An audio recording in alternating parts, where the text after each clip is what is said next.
Guys અમે આજે ગણપતિને ખીચીને પકડવા મૂકેલો હતો. બધો સામાન દોસ્તા લોકો લઈ આવ્યો ઘરેથી. પછી ગેસની ઉપર તપેલી ચડાવીને એમાં કાના લાખ્યા, એમાં દાણા લાખ્યા, પછી એમાં રીંગણા ને બટાકા લાખ્યા. રીંગણા બટાકા લાગતા ગયા. પછી એમાં મસ્ત મરચું લાગતા એમાં આખું મરચું નાખી દીધું બધાએ. પછી એને બરાબર મિક્સ કર્યું. સ્વાદ અનુસાર લીલું મરચું નાખ્યું, પછી હળદ નાખ્યું, પછી જીરું નાખ્યું, એને બરાબર મિક્સ કર્યું. એમાં ટમેટા નાખ્યા, પછી એમાં મીઠું નાખ્યું. મીઠુંમાં ટાટા ને સિમ્પલમાં ફટા બે જ ચાલે.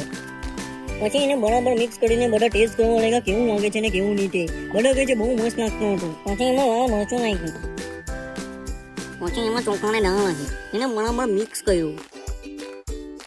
આપણી ખીચડી થયું એટલે આપણે મંડપમાં ઓટો મળી આવીએ તો બધા નાચતા હતા બરાબર. પછી આપણી ખીચડી થઈ ગઈ હતી એટલે આપણે પહેલા તો બપ્પાને થાળ ચડાવી દઈએ. ખીચડીનો છાસનો આપણે બપ્પાને થાળ ચડાવી દીધો. ને મને તો બરાબરની ભૂખ લાગી હતી એટલે હવે તો તરત જ બહાર ગયો ને બધું જોયું તો બધું ગોઠવી દીધું હતું બરાબર. કાંદો બી કાપીને મિક્સ બરાબર કર્યો હતો. પછી મેં તો લઈ લીધું ડીશમાં, ખીચડીની ઉપર છાસ નાખીને મેં તો ચાલુ કરી દીધું. બધા દોસ્તરો ખાવા લાગ્યા.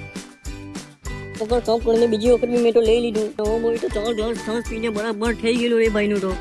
મારું છાસ પીને થઈ ગયું. પછી અમે બધા છેલ્લે સાફ સફાઈ કરીને છૂટા પડ્યા.